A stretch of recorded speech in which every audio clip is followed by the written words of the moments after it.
All right, well, Broncos country, what is going on, man? Are you guys ready? Are you guys ready for the biggest game and since Super Bowl 50 for the Denver Broncos as they are getting ready to take on the Indianapolis Colts tomorrow, man? I'm pumped. I don't know if I'm gonna be able to sleep tomorrow. We're gonna break this game down, talk about some key matchups, give you guys my prediction at the end, and what I think overall about the Colts throughout this video. But if it's your first time on the channel, I appreciate y'all tuning in. Thank you. Consider hitting that subscribe button if you haven't already. If you did, let a friend know, let a family member know. Talk to your dog, talk to your cat. I don't really care. Talk to them and help me get there. So I appreciate it in advance. All right, guys. Well, I'm gonna break this down. I hope you guys can hear me okay. I'm kind of dealing with some respiratory stuff right now. I feel like I'm kind of coming down with something, but I don't really care because I'm still fired up for tomorrow, and we are gonna break this game down. So the Indianapolis Colts, they are a unique team, a really weird team, a tough team to evaluate because they do some things really well. They do some other things very poorly. So you don't really know which version of this team you're gonna get at all. And there are some things about this team that are scary because they are very talented overall. Their roster is got a lot of weapons. It's got a lot of really, really good players, and I just think that they're young and inexperienced, and in terms of working together, and they just can't always seem to put it together properly. But they definitely get some guys that'll get you. So starting on the offensive side of the ball, obviously one of the key matchups is going to be whatever receiver they got going up against. Whether it's Levi Wallace or Chris Abrams-Drain or even Damari Mathis, that second cornerback position is gonna be targeted, it's gonna be targeted a lot. Now, I get it, guys, I was one of the people there was a ton of Levi Wallace hate from the Browns game. People are like, "I don't wanna see him in a Broncos uniform no more, that he's terrible," and all that kinda stuff, and I get it, and I agree with you guys, he was terrible. In fact, he agrees with everybody, and he said it was the worst game of his life. But you guys, it is important to keep one thing into perspective. It's not like Levi Wallace is a corner that, he's a rookie, he's never played before. It looked like the moment was too big for him, or maybe he just wasn't ready, whatever it was. I think it was just a bad night at the office. He has a ton of experience as a player. He's played with some very well respected defensive minds and Mike Tomlin and Sean McDermott when he was with the Bills. Mike Tomlin, obviously, with the Steelers. And then now with Vance Joseph. He's played a lot of football. He's played a lot of pretty damn good football. I think that it was a mix of him just having a really bad night, but also the scheme didn't help him very much either, just like Vance Joseph said. So, do I think Chris Abrams-Drain should get the first crack? 100% for a lot of different reasons. Because I just really want to see what we have in him. But regardless, if it's KAD or it's Levi Wallace, they are going to game plan to go after that particular corner. And so it's going to be imperative that they're on their P's and Q's, that they play really well. They're going to get a lot of opportunities. Obviously, that means a lot of opportunities for plays to be made against them. But more importantly, for the Broncos, it means a lot of opportunities for plays to be made in their favor. Um, I just want to put it out there. It's a feeling that I have. I think not only do I think Levi Wallace has a bounce back game and plays well tomorrow, I think he ultimately gets an interception as well. Um, just because I think they're going to pepper him with so many opportunities. And Anthony Richardson is not the most accurate quarterback, so he might be able to give you a thing or two. Second one here, obviously, is Jonathan Taylor. Jonathan Taylor is what a lot of people would call an A-plus back in this league. I think he struggled a lot this year. He hasn't been the same. He hasn't been an extremely effective player like he has been in years past.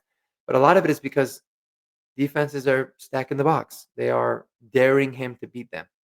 And we need to make it we need to do whatever we can to not let Jonathan Taylor beat us. If we can eliminate Jonathan Taylor's effectiveness from this game and we can force Anthony Richardson to beat us from the pocket, that's the key there. If he does it, then kudos to him. But that is the way that I feel like we're going to need to win this game. So it's the running game overall. It's the ability of Anthony Richardson to beat you with his legs. And it's also going to be the ability of Jonathan Taylor to not only beat you with his legs, but also in the pass game as well. So there's going to be that. That's going to be a big one. And they have very underrated receivers. I know a lot of people talk about Michael Pittman Jr. because he is a really good player. He's had a ton of success in this league so far. But let me tell you guys, Josh Downs and Alec Pierce, they're a problem. They're very, very good players. And so I think that that is going to be an area where we need to be really sharp. If our if our front four can get the pressure that I believe like they can, on Anthony Richardson. They can speed up that clock in his head. They can get to him. They can force fumbles, and they can force him to be inaccurate, and that is the way that we're just gonna have to be relentless with the way that we attack them defensively. So, I'm looking forward to that, um, and I think that those are gonna be the big key matchups on the offensive side or on the defensive side, I guess, for the Broncos. Now, on offense, we already know about Bo, right? We already know, but this is a game where I think the Broncos coaching staff come out with a game plan of trying to do what they can to get the run game going. Not just because I feel like we need that as a team, but in addition, this is a team that has not defended the run well at all this year. They're one of the worst run defenses in the NFL. And that being the case, they're going to have some opportunities. If the Broncos can't run against this team, then they're not going to be able to run really against anybody. What I'm interested to see is what the rotation is going to be, right? Sean Payton has given a lot of really, he gave some good insight in the post game, on the Friday post practice press conference. Love saying that, say that 4 times fast. Um, but he talked about that. He said it's very difficult. He kind of actually almost seemed like he was envious when talking about the Colts and having one, running back that can do everything. And he talked about how difficult it is to game plan and to be able to, get the ball to 3 different running backs. The confusing part about it is this: you don't have to give it to 3 different running backs, right? If you're having a hard time game planning, that's your fault. Pick 2 and roll with it. And I think we see a little bit more of that. I think it's gonna boil down to being Jaleel McLaughlin and Audric Estimate, at least early on in the game. If they feel like they need to start putting Javonte in for pass pro or maybe a little bit more pass down work, fine. But I think that they're gonna give the most amount of touches to Jaleel McLaughlin that we've seen this season. And I think Audric Estimate is gonna get a little bit of an uptick there too. And is it risky? Not really, because, I think on the surface, you can say, "Well, yeah, the younger players," but you know what? It hasn't been working. I like what Jaleel brings to this offense. I think his teammates love him. He's fast, he's elusive, he's quick. You feel like he's the only running back that can take it to the house if he breaks one. So I wanna see more of him, and I think he's been better in pass pro to the point where at least it's good enough, but I'd like to see him using the pass game more, and then Audric Estimate, I really wanna see what he becomes when he gets going, when he gets running downhill, when he gets more confident. I know the kind of power he has. I would love to be able to establish the run against this team, control the time of possession, and just flat out wear them out at altitude, man. That is what we need to do to teams when we play them at home. So I'm all for that. Um, they are going to have a game plan, especially with Gus Bradley, where they're going to try to confuse Bo Nix. They are going to, I think, do what they can to eliminate Cortland Sutton. Teams are starting to realize that Bo Nix is looking for Cortland Sutton a lot, especially on third downs. So it's got to be Mims, it's got to be Vele, it's got to be some of the tight ends that need to step up um, and be able to pose a threat so that you can call those plays open and get Cortland Sutton involved as well. But we've shown in this season too that even in games where Cortland gets no catches, no yards, we can still get the win. Um, so it's going to be really, really, really big for them. Now they have a guy on the defensive line. You guys should definitely know him. His name is DeForest Buckner.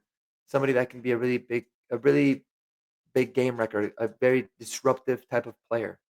And I think what they're going to try to do is they're going to try to isolate him over some of the quote unquote weaknesses in our um, offensive line. And I think specifically it's going to be over the center Luke Wattenberg.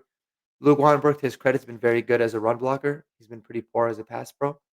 Um, and so that is what I wanna see. Actually, I'm sorry, I got that backwards.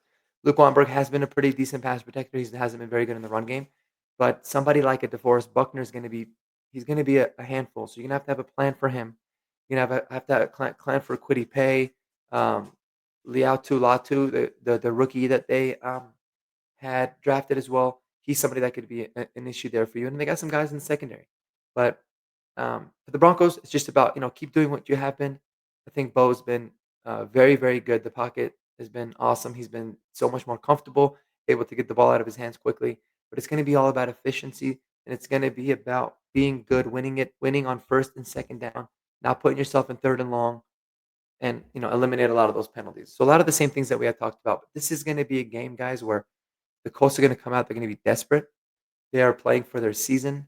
They're gonna throw all sorts of different wrinkles at you, whether it be on special teams or on offense or going for it when you don't think they're gonna fake punts, whatever. Expect everything, and I'm looking forward to seeing how this team responds coming off of a bye with all the pressure on them at home, um, to really essentially secure a playoff spot. So I'm excited for this game. Obviously, very, very nervous. I do think it's gonna be one of those dogfight type of games. Very similar. I just feel like it's gonna be a very similar type of game to really how both Raiders games were, right? Where it was just kind of a grind. They were throwing everything at you. Things were, you kind of had to adjust a lot on the fly because you didn't expect for certain things from the other team. And there's gonna be a moment in the game where you're gonna have to make a play or two to really flip it. But I ultimately do. I just believe in this team, man. I really do. We've been so cursed as Broncos fans lately. I think we've all been really scarred. That's why early in the week, I was just really scared. I was like, I just don't have a good feeling about this game. But then you continuously start to, think about things, right? You see the vibe, you see the way Sean Payton is talking. You look at the different games that they've won when you've evaluated the season. It just something seems different about this team. I feel like they feel more ready for this moment. I think they're going to learn a lot from their loss to the New England Patriots last year. Um, Now, very similarly, the Colts had a similar loss at the end of their season last year that made them not make it to the playoffs and actually put Pittsburgh in a situation where they definitely should have won the game. Um, so there's a lot that they could be learning from as well. But they've dug themselves in a little bit of a big hole. So we'll see. It's going to come down to who wants it more, and I believe that this team is hungry. They have bigger plans, and I really do believe a lot of that is because of the quarterback Bo Nix, the kind of leader that he is, the kind of standard that he sets for himself and the players, and really just the confidence and the belief that they have. So I love it. I'm looking forward to it. I want to know what you guys think down below. How are you feeling about this game? And let me know your score predictions. I do believe the Broncos are going to get the win. I think they ultimately win this game 29-20.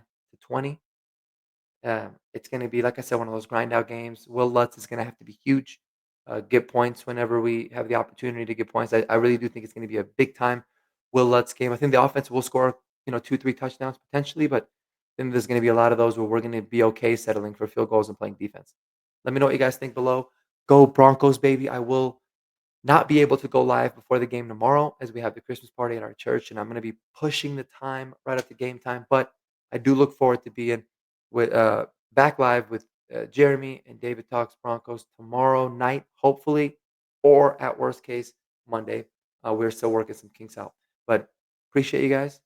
Have a wonderful day. Spend time with those you love the most. Go Broncos, baby. Peace out.